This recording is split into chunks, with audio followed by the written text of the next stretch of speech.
Netcasts you love. From people you trust. This is Twit. Bandwidth for Ham Nation is provided by CashFly at CACHEFLY.com. Ham Nation is brought to you by ICOM. Take ICOM with you en route, on location, and on the go. For more information, visit ICOMAmerica.com/HamNation. And by Audible.com. To download the free audiobook of your choice, visit audiblepodcast.com/HamNation. And to kick off the new release of Dimension of Miracles, Audible is sending a lucky winner to Comic-Con. Enter at audible.com/sweeps.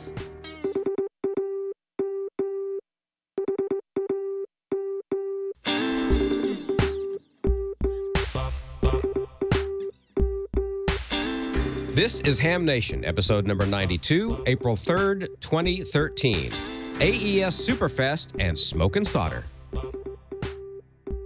Good evening, viewers of Ham Nation. We are coming to you, well, if you're watching right now, Wednesday night at 8 p.m. Central, you're watching us live. If not, then we're Memorex. But it doesn't matter because it's all the same to us. Ham Nation. Tonight we've got Gordon West out in Costa Mesa, California. Hello, Gordo. How are you tonight, my friend? Well, good evening, viewers and listeners. We're fine. Julian's here. We're ready to roll. Back to you, Don. Good deal. Well, Bob is out on the road tonight, actually making a little bit of money for a change. So, well, I shouldn't say for a change, but he's out professionally. What's the word I'm looking at? He has a job. He has a job tonight, so that has taken him away from Ham Nation. But we've got George up in Jackson, Mississippi, a couple of hours to my north. George, W5JDX. Good evening to you from South Mississippi. Well, good evening, Don, and good evening, Gordo.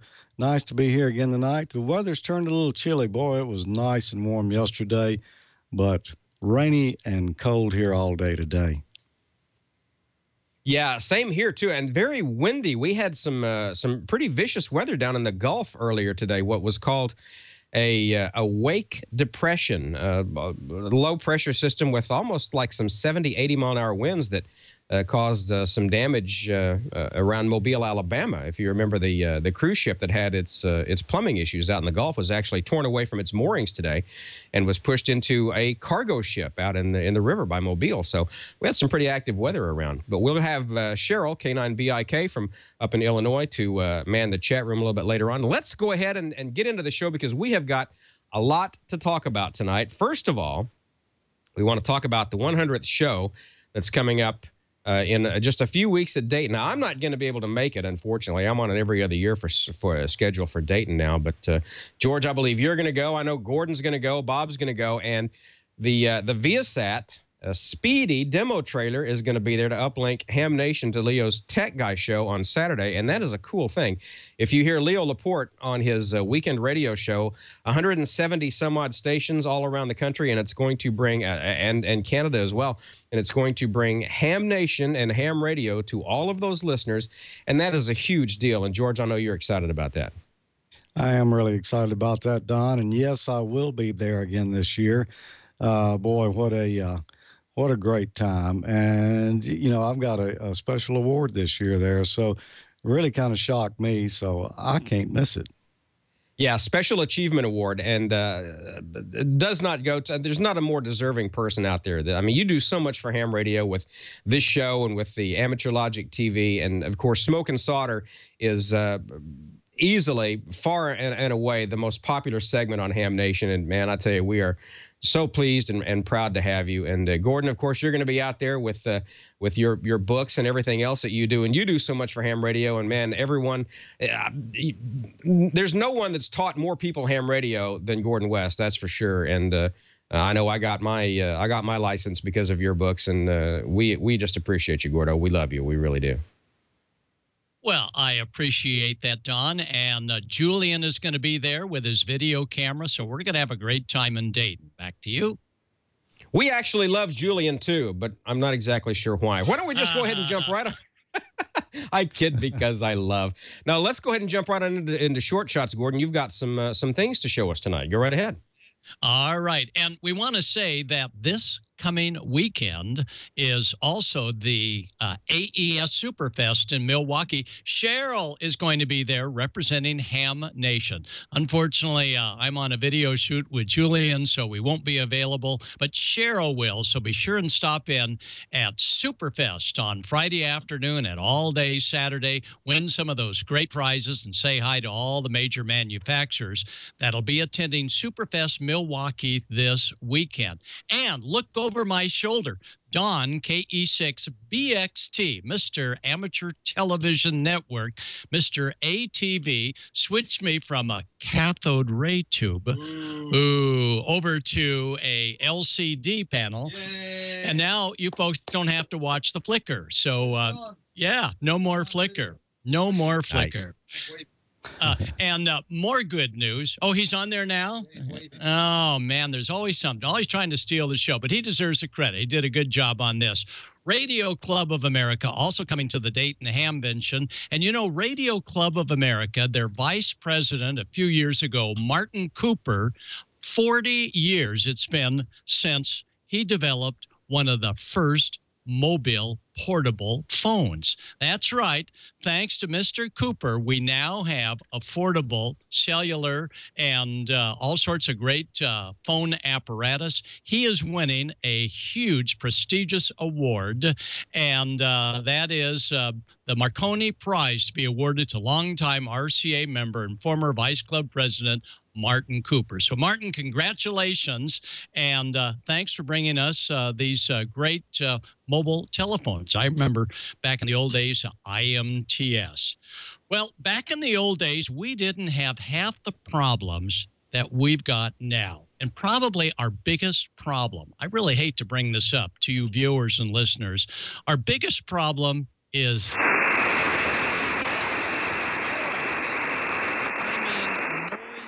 affecting our ham radio operation. And Mike, K4CBL, says you really got to tell us how you track down noise. Now, Julie, I'm having a hard time reading this. Would you mind turning on the lights, please? Maybe turn the lights off, Julian. Okay, turn them back on. Off. Wow. With a little tiny, this happens to be a Sea Crane Gozo AM, FM radio, you can track down noise sources. So we're going to take you viewers and listeners on a quick tour of all the different kinds of noise. Now remember, noise in some way coming from sparks can be beneficial. Think of the Titanic, spark gap. Oh, you bet. Spark gap was there to play. And did you know that our ionosphere gives us a general kind of noise? Listen to the ionosphere down about 50 hertz.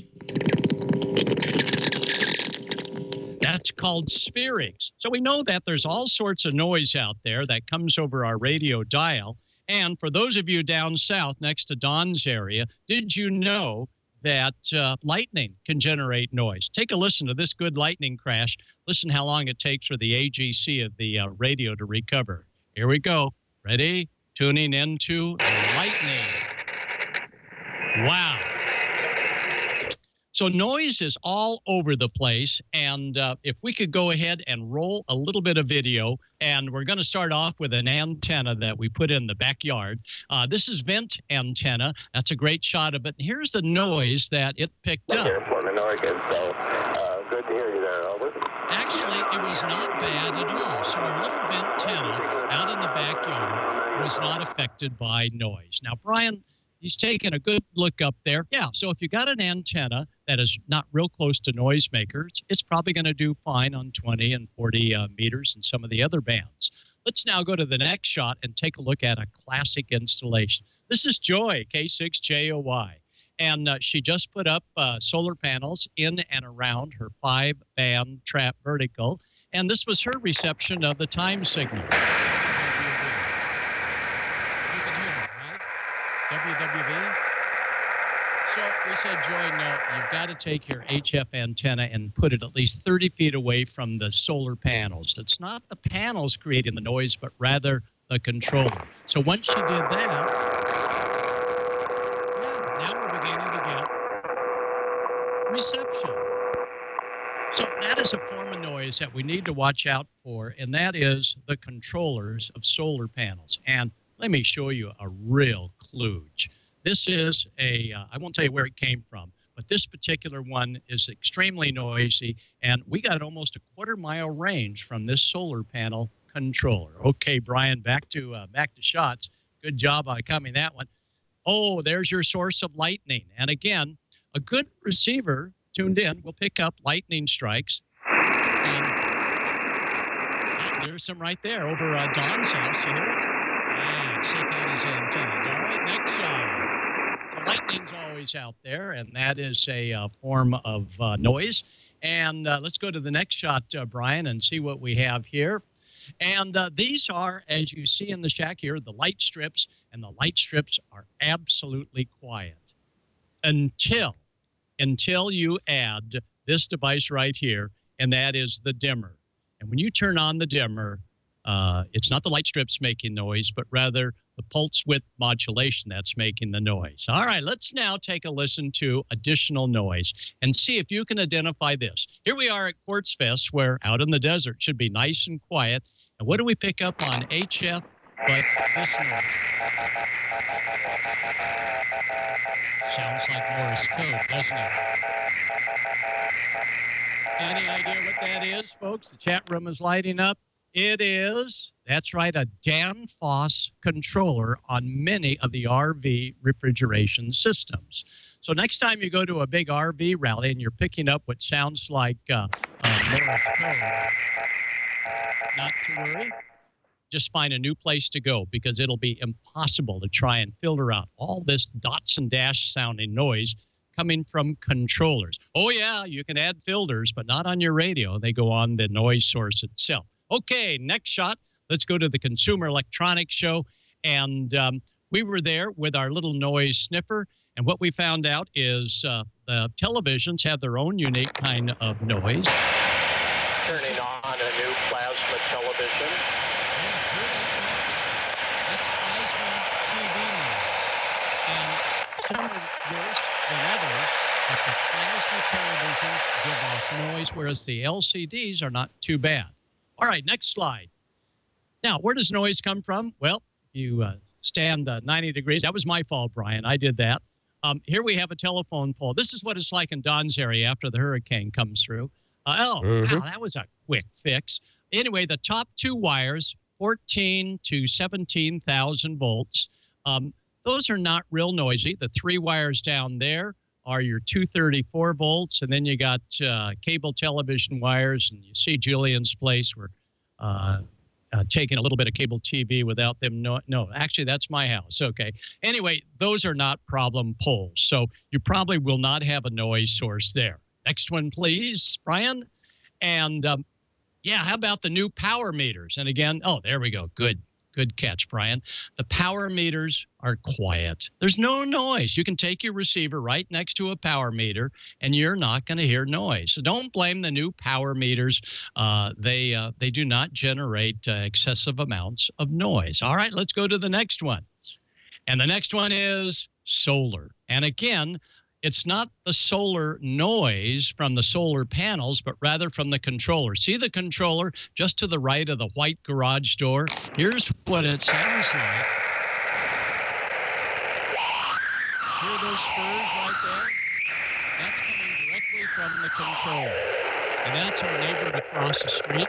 He was a real good guy, and I said, you know, unless we shield those leads, that noise is going to leak out and like affect you in some way. And he said, oh my gosh. So we put on all sorts of little ferrite beads and so on. And now that noise has gone away. Okay, let's go to the next one. How do we find the noise? Well, we use the good old C. Crane products. And I have one here at the desk. And there's one you see. There was a real noise source. That's the fax machine. So if you got a fax machine and you got birdies on the 2 meter and 440 band, there you go. It's not a problem down on HF. But on the higher bands, you bet. Okay, next one, Brian. And here we are, live and direct, the Twit Studios. They have a lot of lighting that is dimming with a dimmer control, and it's a very Sano installation, absolutely the best. But putting a tri-band antenna on top of the roof, all we could hear was pretty much broadband noise. So we're still working on it, and we'll get Leo on the air shortly. But expect that if you're going to run your ham station in an office, you got to get that antenna about a block away. Okay, let's go to the next one. And here we are at our local Orange County Fair. We were about 100 yards from the bumper cars. The bumper cars were killers because they had a brush that went along the chicken wire, and it absolutely destroyed HF reception. Okay, next one. Now, DSP speakers can help, or as we do here with the ICOM transceiver that has built-in DSP, but listen to what DSP can do. And this points out the importance of digital signal processing in your VHF, UHF radio. No processing on 432. There's no processing. DSP. Now we're going to turn on speech processing, or excuse me, digital signal processing. Hear the beacon? Let's go up one more. Wow, here's a beacon coming all the way in from Hawaii through DSP. So DSP makes a big difference when it is killing just the normal background noise. Okay, next one, Brian, just a couple more to go. Again, don't think it's the solar panel itself generating all the hash, but rather the controller. And the way you find out is you take a little AM radio, and if it starts making noise further than a foot or so away from the controller, then that's probably the noise maker. Next one, Brian. And sometimes, let's see. Well, there's my cats. I have no idea. Yeah, that one, a great shot. All right, thanks, Brian. Here we go. Here's Clinton Gordo at the county fair, and we tried to do a satellite demo, and it was so noisy that we could not pick up the satellite till it was just about overhead. So even up on 400 megs and 2 meters, the local county fair is not a great place to be operating the radio. All right, let's do one more and take a look at this noise. Here's an artist rendition of this kind of noise that is really, really tough to filter out. Anybody know what this noise is? You have to be a ham more than 30 years old. Anyway, the noise blanker would not take it down.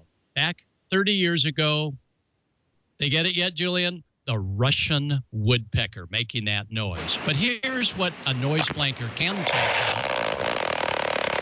That's Julian's car, his big red car. And a spark plug hash. And there, by turning on the noise blanker, you'll find that you can help get rid of the noise. But again, to find the noise, a simple little AM radio, this one from Sea Crane, and if it's within a couple of inches away from a noisemaker, that's normal. Let me go to the TV here. Hear that noise? But as soon as I move it away a foot or so, it goes away. So that's not a noise source. So if we could go ahead and, Julian, turn on the and take, oh, one more time.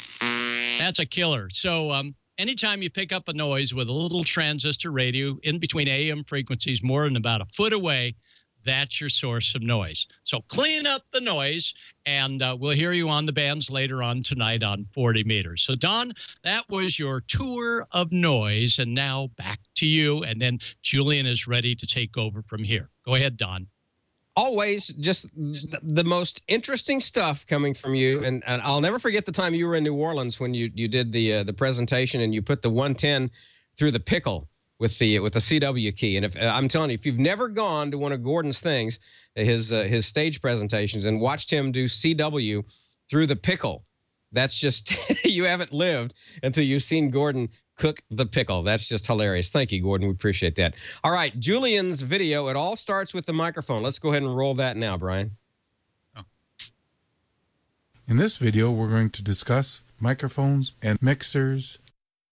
First of all, let's discuss microphones. There are various types of microphones for ham radio. We have the clamshell microphone, the headset microphone, the desktop microphone. Also, there's 2 categories of microphones: the condenser type microphone and the dynamic microphone. Let's take a look.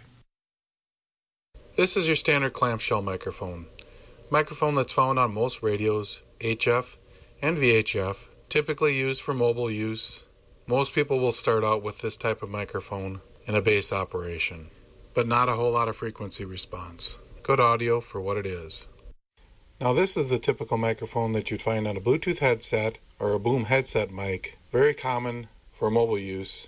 Some people use it for hands-free operation while operating a bass radio. Again, not a whole lot of frequency response, but a common microphone. Now here we have a desk mic, a very common mic at ham radio. Not a very good frequency response, but better than what we had before.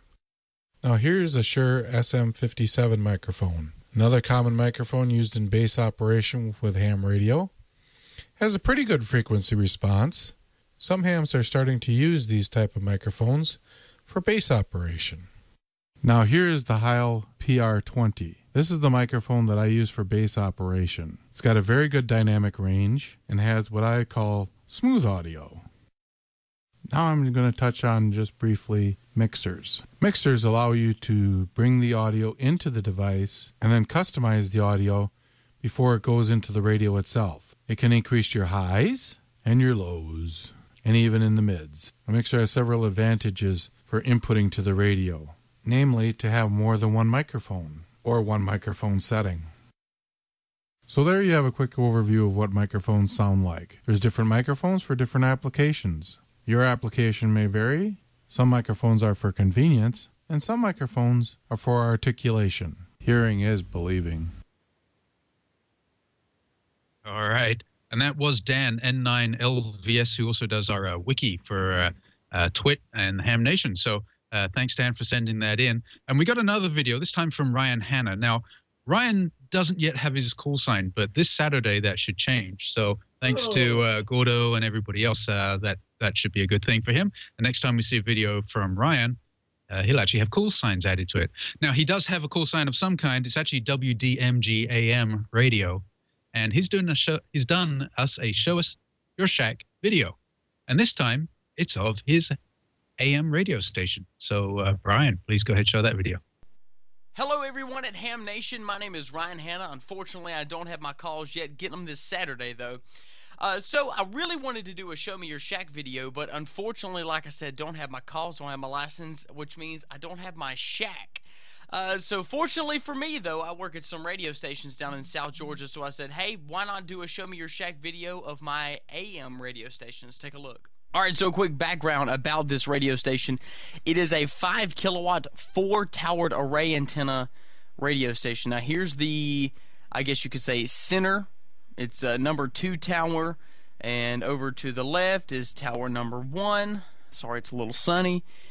And then over to the right is tower number 3 and 4. Now, at the bottom of each tower is a little building called the dog house, and inside these dog houses, if I can zoom in, are these, metal coils and inductors and capacitor, big antenna tuners for each one. Now, up here at the top, we've got a couple FM broadcast antennas and some STLs, which are studio to transmitter links, and that's a whole nother story. Now here's a picture of the array. Now this picture has been on the wall for over 30 years, and we never go in this building. Now on each guy wire are these porcelain insulators so that we can actually use guy wires and it won't ground out the tower. Now this, you guys had this at the Twit Studios. This is a Collins, and this is what makes the whole array work.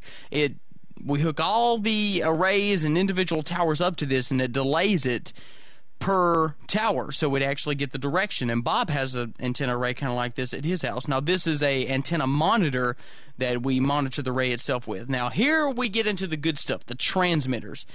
This is a Bauer transmitter we got off eBay, actually, and we bought a solid state transmitter, and that thing did not work for nothing. I mean, we tried everything with that solid state, and let me tell you guys, when they say they don't make them like they used to, literally they don't make them like they used to. The big difference between ham radio, amateur radio, and normal broadcast radio is your small rig that you have. Mine can put out 5 kilowatts. You can have a small 5 kilowatt box like this puts out 5 kilowatts, but you're only transmitting for a few seconds, maybe up to a minute. Now this has to actually transmit for 24 hours, 7 days a week, and never stop, and it has not stopped for over a year, so they don't make them like they used to. And then we have our backup 1 kilowatt transmitter sitting off to the side. So there you go, guys. I hope you enjoyed a look into the AM broadcast world. Hopefully soon I can get a video of some of my FM broadcast stations. I'll let you take a look at that too. Until then, this is Ryan Hanna saying 73s. Hope you enjoyed it. All right, Ryan, thank you. And good luck for your test on Saturday. I think we all wish you the best. Next week, we'll have a video on some QRP operations.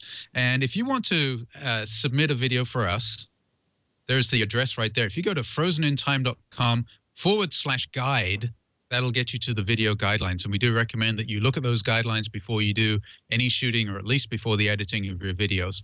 And if you actually go to the Twit webpage for Ham Nation, twit.tv/HN, you will see a list of episodes. And if you click on any one of those episodes, as is coming up right now, you'll actually see all the links that are available to you, which will take you wherever you need to go and give you all the information you need to submit videos. So we look forward to seeing your videos in future.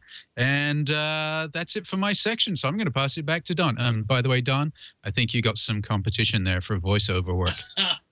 That's fine. We'd love to have him on Amateur Radio Newsline. That's good stuff. That reminded me of my days back in the 80s when I was on the air at KOMA in Oklahoma City. It was a 50,000 watt transmitter, and it was about probably 10 feet behind the operator position in the announce booth, and that may be why we had to adopt. You never know. But I remember signing that thing off at 2 o'clock in the morning on a Sunday night, Monday morning, and then signing it back on at 5 o'clock in the morning. We would go out and we would do maintenance on that thing. 50,000 watt Continental transmitter, a 3-tower array in the back, square profile towers with 10-foot faces on them, huge. They actually withstood the F5 tornado in 99 in Moore, Oklahoma, where KOMA was.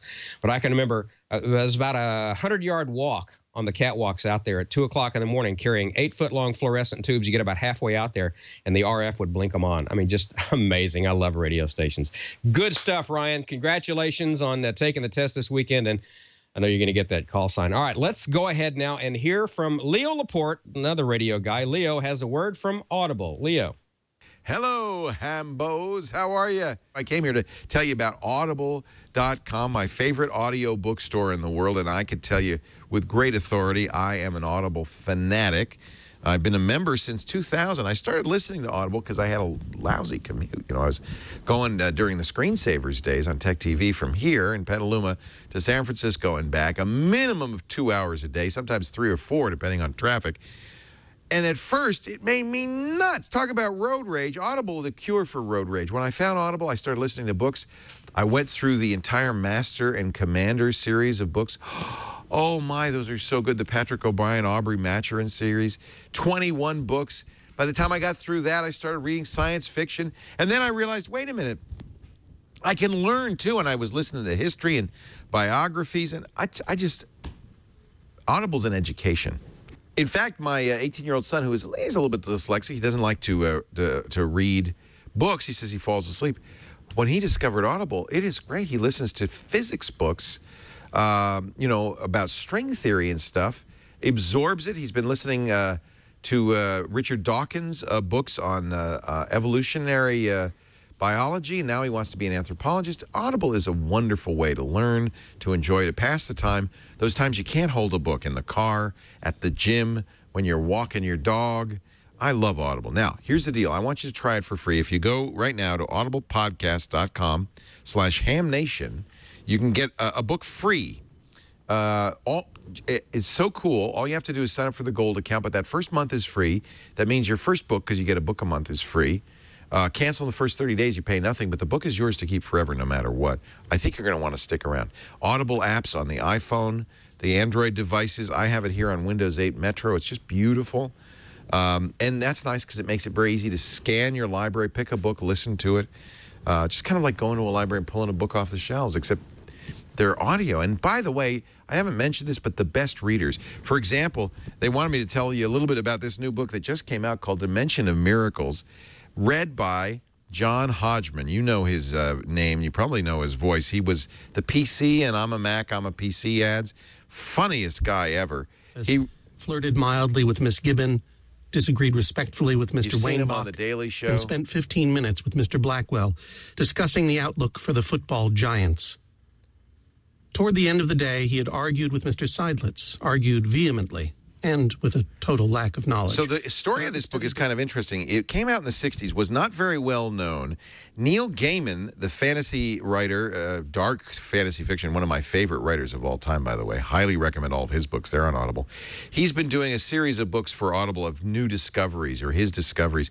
He found this book, and he said, this is what this predates Hitchhiker's Guide to the Galaxy, but it's the same kind of humor.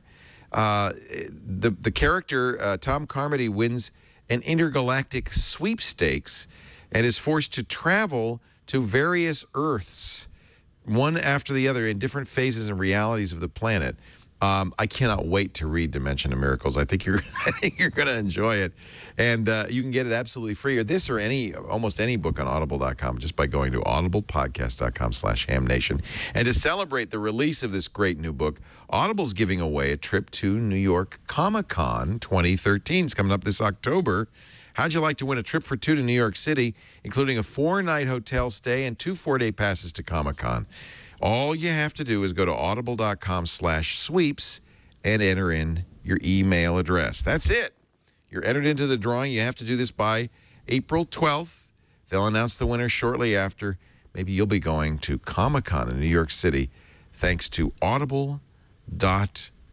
So go to audible.com/sweeps to enter the sweepstakes. Member or not, doesn't matter.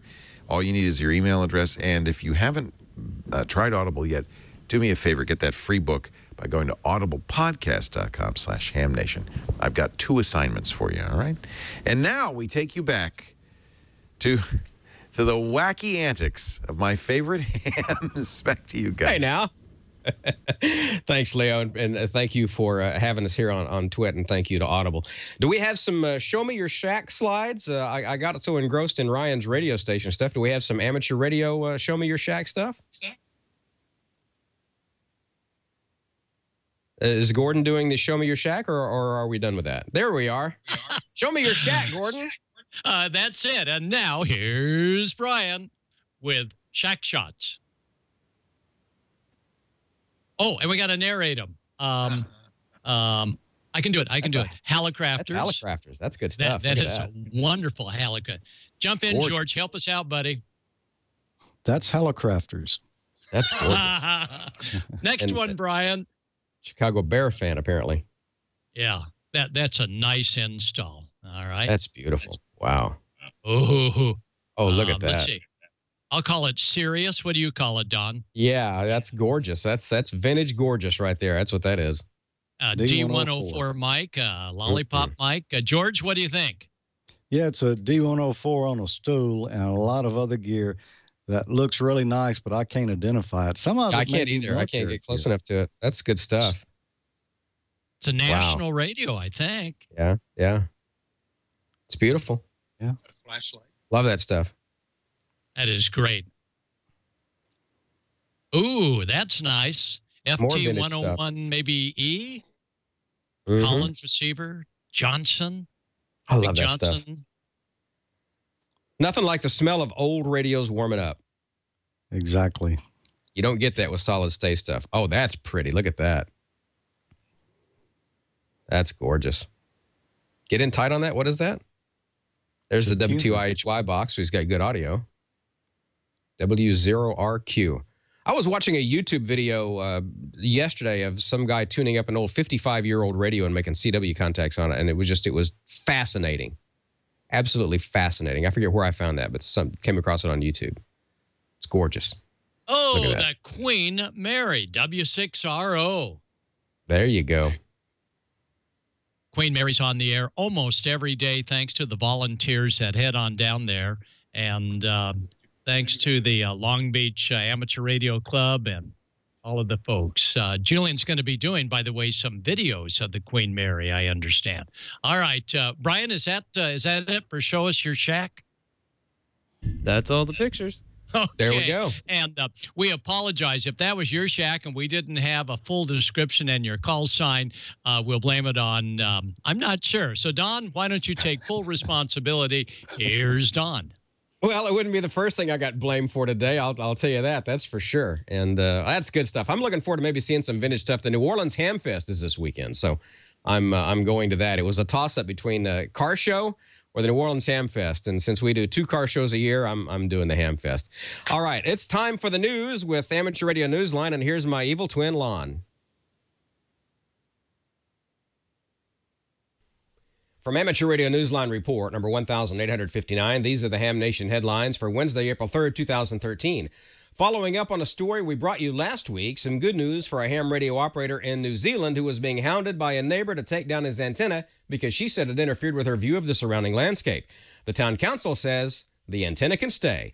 Amateur Radio Newsline's Jim Meechan, ZL2BHF. The Nelson City Council has no intention to proceed with the complaint filed against a ham radio antenna installation owned by Rick Kiesig, ZL2HAM. The complainant, Dallas Woods, had appeared before the City Council alleging that Kiesig's tower and antenna interfered with her landscape overlay view. Among other things, she asked council members to change the rules so that amateur radio antennas are no longer a permitted activity in residential zones. But in a phone call from Rachel Reese on behalf of the entire Nelson City Council, Mackie was told that the council does not intend to proceed with the complaint from Woods at this time, nor is it proposing to make any intermediate changes to the district land use regulations that permit antenna systems such as that of ZL2HAM. According to Mackie, this is a major step towards maintaining the good relations between the Nelson City Council and the area's amateur radio community. It also ensures that continued cooperation in areas of civil defence and other activities will not be adversely affected. Chalk one up for the good guys. And some good news for those involved in digital voice communications, as the FCC says it's okay for hams to use TDMA technology, at least for now. Norm Seeley, KI7UP. The FCC has granted a request from the ARRL for a temporary waiver to allow amateur stations to use additional emission types, including single and multiple time slot time division access, better known as TDMA. In granting the ARRL request, the FCC agreed that such a waiver was warranted so as to permit hams to transmit communications on amateur bands above 30 megahertz using single time slot time division multiple access systems currently on the market and used by stations in other services. You can find the entire text of the FCC decision to grant this waiver online at the URL in the printed edition of this week's Amateur Radio Newsline Report. The ARRL, which celebrates its centennial in 2014, has launched an unprecedented $10 million fundraising initiative for the purposes of building the ARRL endowment and strengthening the organization's financial future. Here's Jim Davis, W2JKD. Mary Hobart, K1MMH, is the ARRL Chief Development Officer, and she says that the vision of the ARRL Second Century campaign is to secure significant financial resources that will open a path to passionate involvement in amateur radio for new generations. Hobart goes on to say that this will provide opportunities for educational enrichment, community service, and personal achievement through the exploration and the use of the magic of radio communications. The campaign has already raised more than $4 million towards the $10 million goal. Plans are to reach the $10 million mark by the end of the ARRL's centennial year in 2014. Full details on the American Radio Relay League's Second Century campaign can be found online at www.arrl.org. Just type Second Century in the website search box in the upper right part of the homepage. And finally this week, word of new headphones that can scan your brain and tell your smartphone to play your favorite music. Here's Cheryl Lassick, K9BIK. Miko headphones are a development of a company called NeuroWear. The rather interesting-looking headphones have what the company calls an electroencephalograph sensor that protrudes to scan the wearer's brain patterns to match a person's mood with an appropriate song. When plugged into a smart device running Miko's app, it's claimed that the headphones will detect the wearer's state of mind and select a Neuro-tagged, mood-fitting song from NeuroWear's database and play it. The sides of the earpieces illuminate when music plays, and even shows symbols correlating to the wearer's state of mind, such as if the user is sleepy, stressed, or highly focused. Currently, the headphones are still in the prototype phase, but the Miko headphones inventor was optimistic. They'll be on the market in what they term as the near future. That's all fine and dandy, but can you plug them into your HF rig and have them find that rare DX? Apparently not. That's all from the Amateur Radio Newsline, your independent source for amateur radio news, brought to you each and every week for 35 years and counting at www.arnewsline.org. I'm Don Wilbanks, AE5W73. We'll see you next time here on Ham Nation. Aren't those just the goofiest looking headphones? Wow. Great story from Cheryl. She's watching the chat room. She'll be here a little bit later on tonight in the show to bring us some chat room questions. But first, I want to talk about ICOM. Spring is here. It's time to go on the road. Got to bring ham radio with you if you're looking for a reliable 2-meter mobile on your next trip, maybe a dual band mobile with D-Star. You're en route, you're on location, you're on the go, and ICOM has got you covered with all kinds of mobile options. Let's talk about the IC2300H. This is 65 watts of amazing output. This is a great radio. Oversized tuning dial, very easy to use, very important in a mobile environment.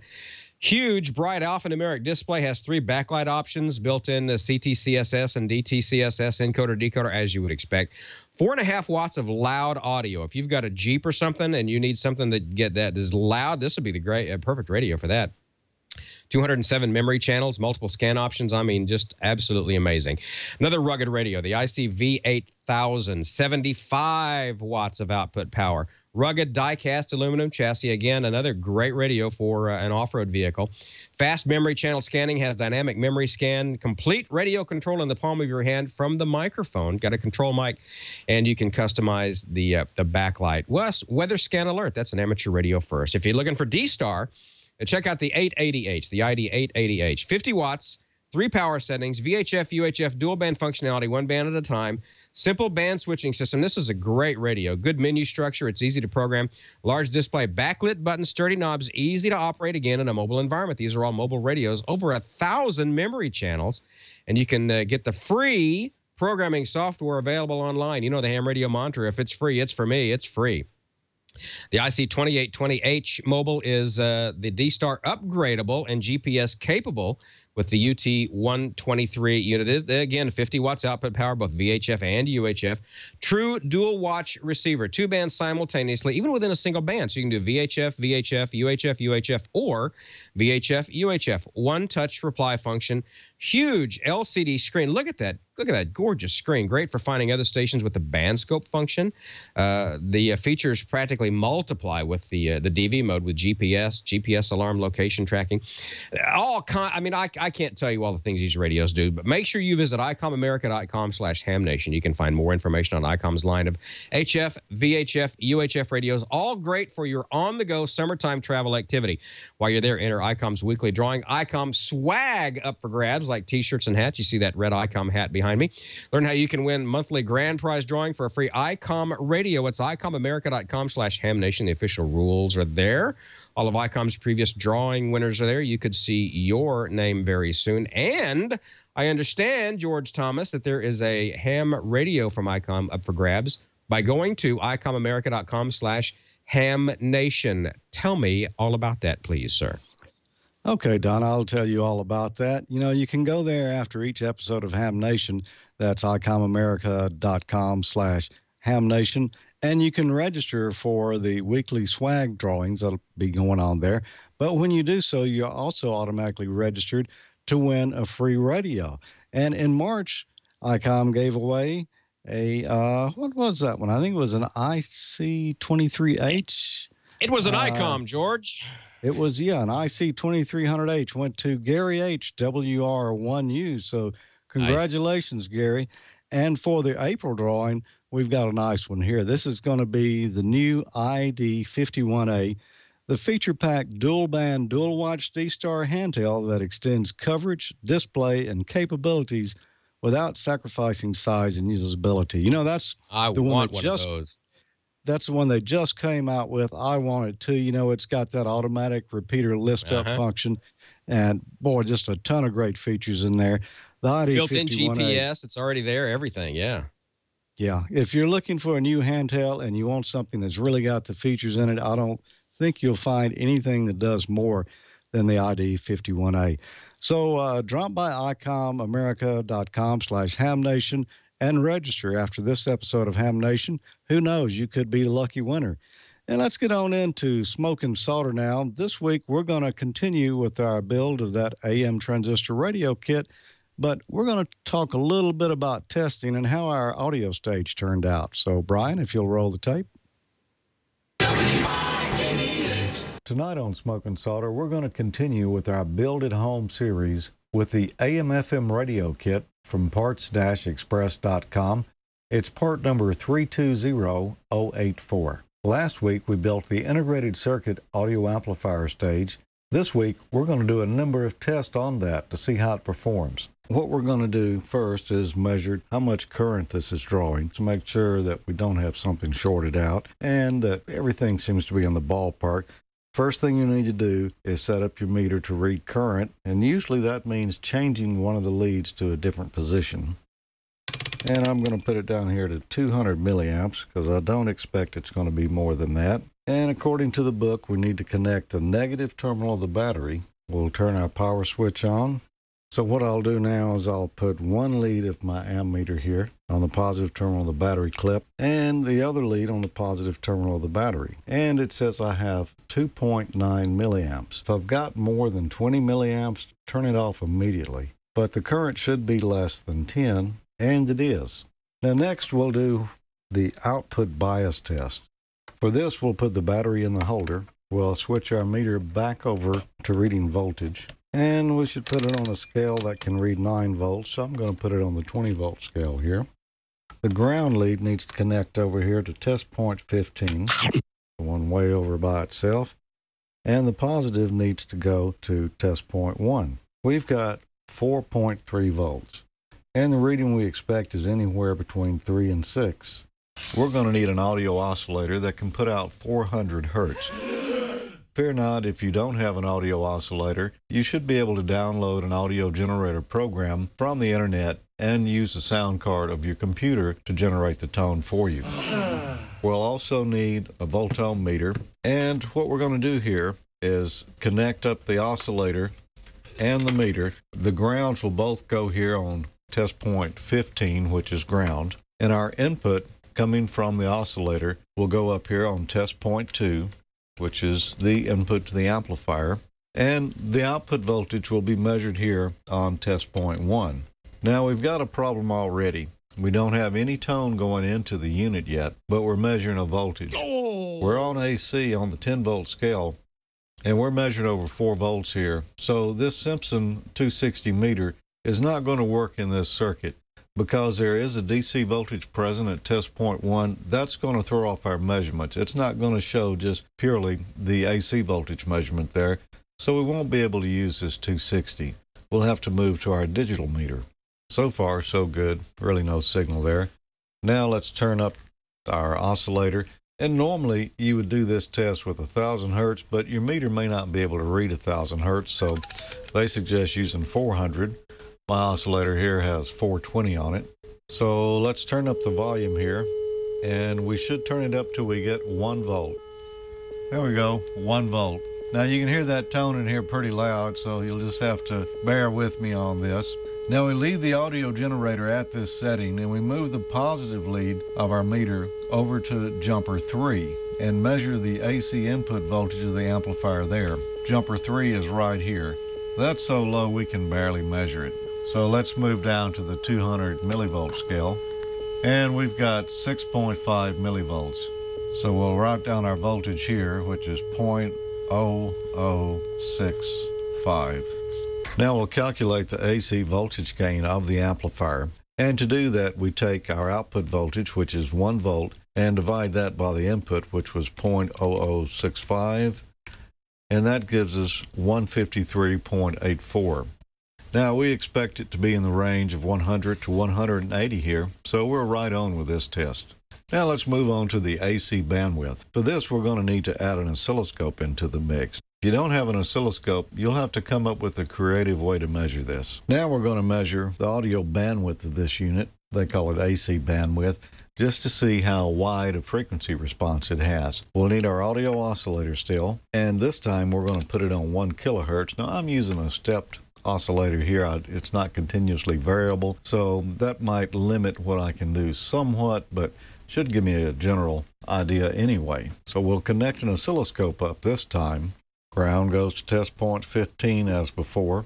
And we're going to connect our scope here to test point 1. First, we need to set our reference, and we'll use 1 kilohertz as the standard frequency for doing these type of measurements, and we'll adjust our volume until we've got 2 volts. So there we go, 2 volts. That's our reference level. Now, we should move our oscilloscope probe over to J3 and just measure the voltage there. So we'll see our input voltage. And our input voltage, of course, is going to be quite low compared to what we were just looking at. I had to drop down to the 10 millivolt per division scale. So this is reading 14 millivolts. Now we'll connect back to test point 1 again. All right, we're back to our 2 volt reading there. Now what we need to do is increase the frequency until the signal has dropped by 0.7 of its original value. That'll be the 3 dB point. So that should be about 1.4 volts peak to peak, which is 2.8 divisions on the scope.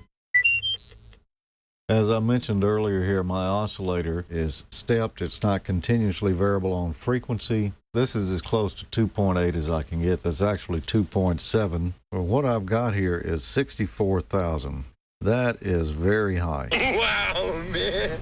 Way beyond human hearing. So it's looking like we've got a pretty good amplifier, doesn't it? Now we need to do the same thing on the lower end of the scale. So we'll decrease the frequency until we find a 3 dB point. Here again, we're looking for 2.8 divisions, as close as we can get. And this is 64 hertz. So we'll record our lower frequency of 0.064 kilohertz. Now we can calculate our AC bandwidth. So we take the higher frequency of 64,000 and we subtract 64 hertz from that, which was a lower frequency, and that gives us an audio bandwidth of 63,936 hertz. We're expecting a value here better than 30 kilohertz. We're more than double that. Now, if you don't have an oscilloscope, no sweat. You can get a program like SoundCard Oscilloscope or any number of others off the internet for free. Now we're going to do what they're calling a distortion measurement, which is not a traditional harmonic distortion measurement the way that I understand it, but what we do is increase the gain of the amplifier until we just see the top of the signal here start to clip. All right, we can see it starts to clip at the bottom here first. See how that's squaring off, and then finally at the top. So right about there is where it looks like it's clipping to me. I have set the scope for 1 volt per division. This is 5 volts. So we'll write that figure down. That is the maximum voltage peak to peak where clipping first occurs. Then we'll calculate the maximum power output. We'll take the voltage that we clipped at, which is 5, and divide that by 2, which gives us 2.5. Then we'll convert this to our voltage root mean squared by taking the 2.5 and saying it times 0.7. And that gives us 1.75. Now we'll take the 1.75 and square it to get 3.5, and we'll divide that by 8 ohms, which is our speaker impedance, and that gives us 0.4375, which is 437 milliwatts, and our maximum output should be greater than 200 milliwatts, so we're okay there. We're about double. Now we're going to measure the efficiency of the amplifier, and what we're going to do first is turn the volume back up to where we've got some pretty good clipping going on. We'll connect our milliamp meter in series with the battery. It's changing there, let's call it 133. And now we'll use our voltmeter to measure the voltage. 8.13 volts. And the voltage we clipped out on the scope that time was 5.8 volts. So we'll divide that by 2, and that gives us 2.9 volts for the voltage peak. And let's figure out the RMS of that by multiplying times 0.7, and that's 2.03. And then the maximum output, we'll take that and square that number, and then we'll divide that by our 8 ohm speaker, and that tells us we've got 0.551 watts, which is a little over half a watt. So now we'll calculate the power supplied by the battery, which is 0.133 amps times 8.13 volts, and that's 1.08 watts. Now we can calculate our efficiency by taking the maximum output power of the unit, which was 0.515, and then divide that by our battery power, which is 1.08. That gives us 476. But to convert that percent, we just move it over 2 decimal places. So we've got 47.68% efficiency. And the calculated answer should have been around 50%. So we're pretty close. Now that's all the measurements that we'll do on the audio section here. If you didn't have an audio oscillator or an oscilloscope and weren't able to make those measurements, don't worry. As long as you did the current measurements up at the beginning and everything looked good there, odds are your circuit's just fine. Next week, we're going to continue by building the transistor audio amplifier. Now, if you'd like to build along with us, then just go to parts-express.com and order part number 320-084. All right, and it's time to give away our weekly prize. This week, it's going to be a DX80 short from radiowaves.com, a good little off-center fed dipole that's only about 77 feet long, and it'll get you on 80 meters. So if you've got a small lot, perfect choice for that. And last week, I asked a question, R44 and C72 on the op-amp audio circuit there, they set up a loop there between pins 1 and 8. And I asked, what would that often be called? Well, I was kind of surprised. I had a lot of wrong answers there. I did have a few correct ones, though.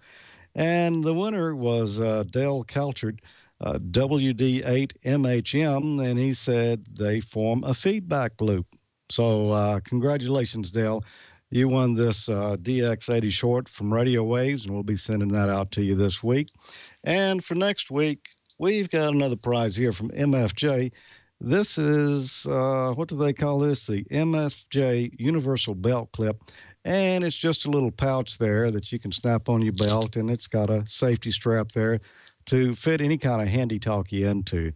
So if you'd like to win that, then send me an answer at hamnationcontest@gmail.com to this question. When we're testing a project, why do we always do the current draw test first? So if you think you know the answer, send it to me, hamnationcontest@gmail.com, and you could win that universal belt clip from MFJ. And now there's one other contest that's about to get started up here you might want to know about. You may have noticed this IC 7200 here behind me tonight. This one's painted olive drab here, and it's coming from ICOM and from Gigaparts, who does the custom paint jobs on these. They have olive drab. They have the traditional camouflage colors from the Vietnam era, as well as a digital, I think they call it desert digital, the new style of camouflage that you see these days.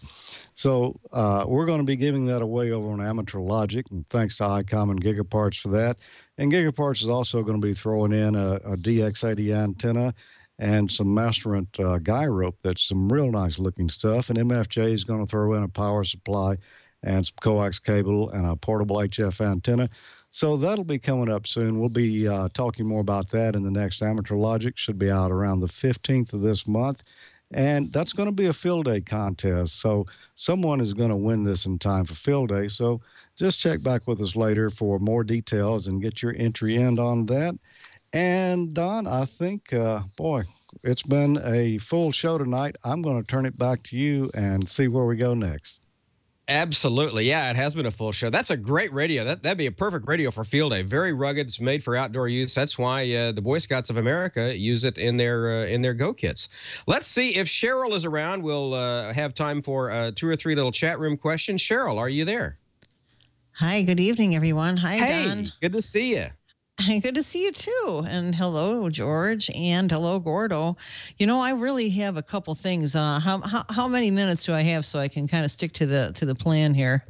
We're pretty close, but a couple, 2 or 3 maybe. Okay. Looks like there is a question that I have for Gordo from WB0EOD. He says, is the photovoltaic noise from a battery PWM charge controller or DC or AC inverter Is it also smart AC meter has no noise and AM band, but has far more than a cell phone RFI and gigahertz band, according to my LMR service monitor. That's kind of how he put it.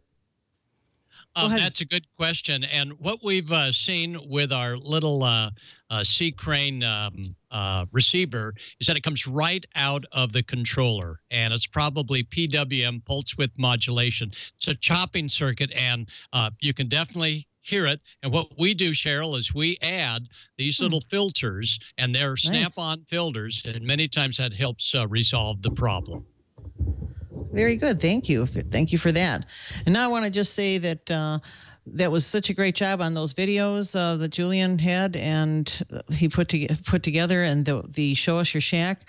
We had Super Dave's actual video there of his shack, the N9WQ. I don't believe that we had a chance to slip that in, but that was the guy that had the helicrafters and the columns, and he's like on single sideband and AM. He's got that kind of gear. He's going to be bringing it to the AES SuperFest actually this weekend coming up. So he also has the helicrafters BC-610 300 watt plate modulated to 1 kilowatt. So he's got all this stuff going on in there. I thought it was very, very interesting. You should really look at his QRZ page. Just really very excellent N9WQ for Dave McCumber. Awesome, awesome, awesome. But I have to take it away to say that it looks like they're going to have the 19th annual AES Superfest. I have to say it's on the 5th and 6th. The big day, of course, is Saturday. That starts at 8:30 a.m. in the morning and goes to 3 o'clock. They will have the live feed going on and video recording all the forums. Saturday starts at 8:45. They have the WeCom, the statewide voice and digital wireless two-way communications network group. That's an interesting forum. They have from 9:45 to 10:25 Go Beyond PSK 31 forum. And they have at 10:35 a.m. the DX Forum, if you like that, and 11:45 to 12:30 Radio Frequency Particle Accelerators Forum, another use for RF. You have Kermit Carlson. I know that he's to do with the ARRL. And this is the big one, I think, will be very interesting about antennas starting at 12:40 p.m. all this Central Time.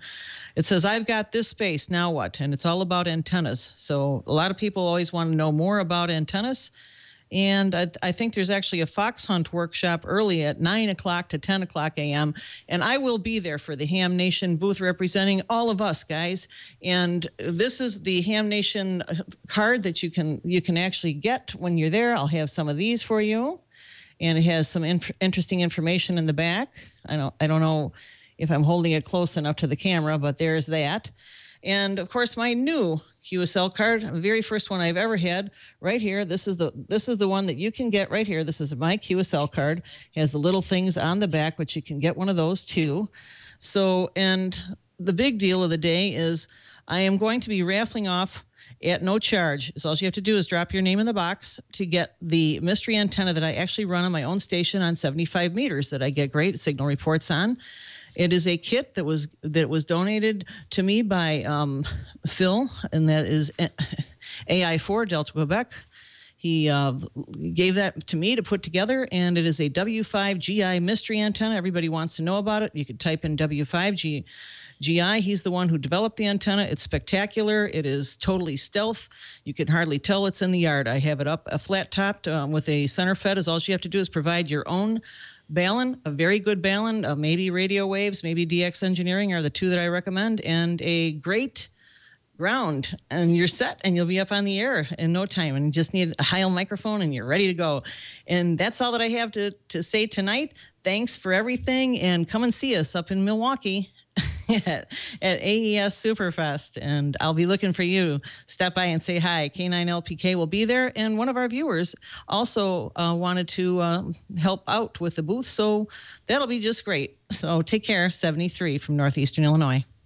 That sounds like a great time. I wish I could make it up there, but a little bit far for me. The New Orleans Ham Fest is this weekend, so if anyone's coming to the New Orleans Ham Fest, I'll be down there roaming around, and so maybe shoot some video or take some stills. So we'll have something, hopefully, from the New Orleans Ham Fest and the AES Superfest for next week's show. Cheryl, thank you so much for being here and for helping us out with the chat room. And we'll catch you tonight later on. It's always fun. Oh, it's always great to have you, and we'll catch you later on tonight on the nets. George, tell us about the nets. Where should we go tonight for the nets? Well, tonight for the nets, the 40-meter net is going to be on 7.272, I believe. And the 20-meter net's going to be on 14.268. The Echolink net is going to be at star, dewdrop, and star, or that's node number 355800. And the D-Star net should be back on tonight with Tom Samasico presiding, KB4HQA. And that's going to be on Reflector 14, Module C. Good show, Don. Enjoyed it, and we'll see you all next week. Thank you, George. Thank you, Cheryl. Gordon, back to you for a good night from us. All right, we're tuned in to 7.272 on 40. Julian, any last words of wisdom? Julian says, have fun at AES in Milwaukee. Cheryl, have a great time. 73, everyone. Sorry, I won't be there, but Cheryl will have Ham Nation well in hand. Back to you, Don, and stay tuned. All right. Good stuff. Good stuff. Yeah, I'll see y'all on 7272 a little bit later on tonight, too. So thank you so much for watching Ham Nation, and we'll see you next week. So good night from South Mississippi and everybody here for Ham Nation. Thanks for watching.